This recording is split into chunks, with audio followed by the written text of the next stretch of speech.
1번 전세 사기.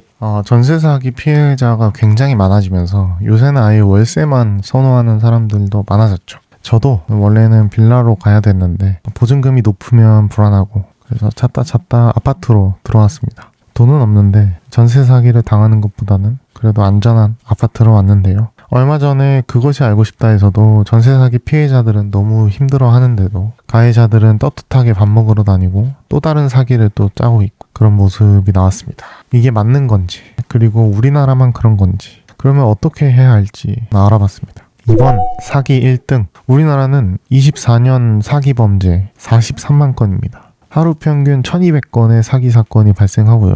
1분에 하나씩 발생합니다. OECD 국가 중에 사기 건수와 사기 피해 액수가 1등이라고 합니다. 사기 범죄의 검거율도 낮고 재발률은 높습니다. 특히나 사기 피해액을 회수한 퍼센테이지는 3.5%라고 합니다. 이 사기 피해를 당하면 바보처럼 그걸 당했냐? 라는 비아냥부터 형사재판도 해야 되고 그 이후에 민사재판도 해야 됩니다. 과정이 복잡하고 시간이 오래 걸리고 돈을 돌려받는 경우도 거의 없죠. 그러면 왜 우리나라가 이렇게 사기공화국이 된 건지 법에 대해서 좀 자세히 알아봤습니다. 3번 사기공화국. 우리나라 법은 가해자 중심인 것 같습니다. 우선 형사법이 국가와 범죄자 간의 법이죠. 피해자는 증인일 뿐입니다. 나라를 대신하는 검사가 기소를 하면 범죄자가 재판을 받는 거죠.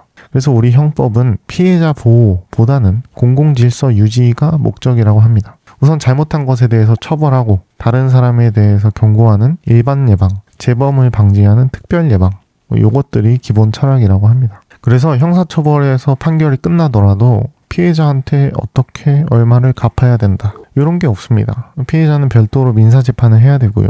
시간과 돈, 에너지가 너무 많이 들기 때문에 아예 재판을 못하는 사람도 많습니다. 게다가 사기꾼들이 돈을 미리 숨겨놓고 명의를 바꿔놓고 해외에 송금해 놓으면 민사소송에서 승소하더라도 돈을 못 받게 됩니다. 강제집행도 어렵고 재산의 명의가 가족이거나 다른 사람이면 다시 소송을 또 해야 한다고 하더라고요.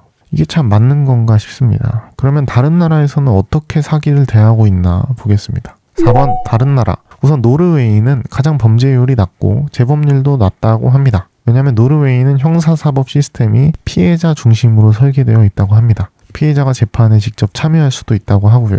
스웨덴의 경우에는 범죄 피해자 보상청이 있어서 국가가 직접 피해자에게 보상을 해준다고 합니다. 그리고 국가가 가해자한테 그 금액을 회수하는 거죠. 독일의 경우에는 형사재판에서 피해자가 민사적인 손해배상을 같이 청구할 수 있는 그런 제도가 있다고 합니다. 근데 우리나라가 이런 사례들을 따라가지 않는 나름의 이유들은 이렇습니다. 국가 재정이 부담이 된다. 구상권 회수가 어렵다. 어차피 보상받으니까 사기 당해도 괜찮다고 생각한다. 사기를 당한 건지 투자에 실패한 건지 판단하기 까다롭다. 형사 민사 통합재판은 실무적으로 난이도가 너무 높다. 5번 사기공화국 탈출.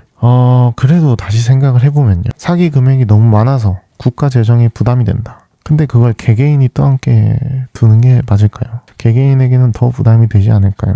그리고 사기 범죄라는 현상을 봤을 때 사기꾼은 국가가 대리해서 사기꾼을 처벌하죠. 그리고 국가가 교도소에 가둡니다. 근데 사기꾼이 교도소에 나와서 또 사기를 칩니다. 그러면 사기를 방지하지 못한 국가는 책임을 지지 않고 오롯이 피해자들이 피해를 부담합니다. 사기 피해 금액은 회수가 잘 안 된다. 그러면 개인은 어떨까요? 국가가 나서서 받기도 어려운데 재산 숨긴 건 국가가 개인보다 더 잘 찾을 거고 출국 금지, 파산제도 이런 것도 국가가 다 판단합니다. 그리고 도덕적으로 해이해질 수 있다. 이 부분은 좀 고려를 해야겠죠. 일부러 사기를 당해서 보상금을 받거나 투자 실패를 사기당한 것처럼 보상금을 받거나. 그렇지만 이건 제도적으로 보완해야 할 문제일 뿐이지 이것 때문에 사기를 판치게 놔둔다는 건 조금 논리가 부족해 보입니다. 보험을 들어놓고 어차피 보험 있으니까 사고 나도 된다. 이런 사람이 있을까요? 보험 사기를 처벌하는 게 맞죠. 그리고 민사 형사 통합재판을 하게 되면 형사법원이 민사까지 다뤄야 해서 어렵다.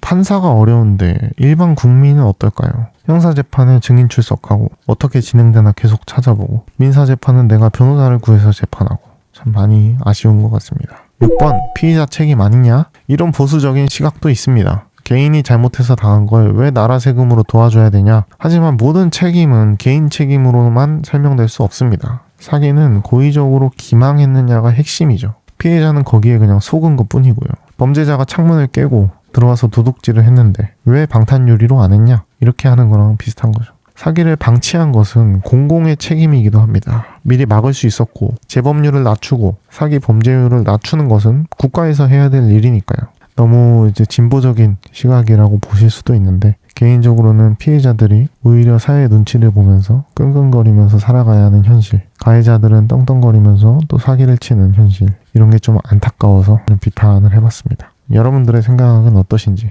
부탁드리고요. 마치겠습니다. 감사합니다.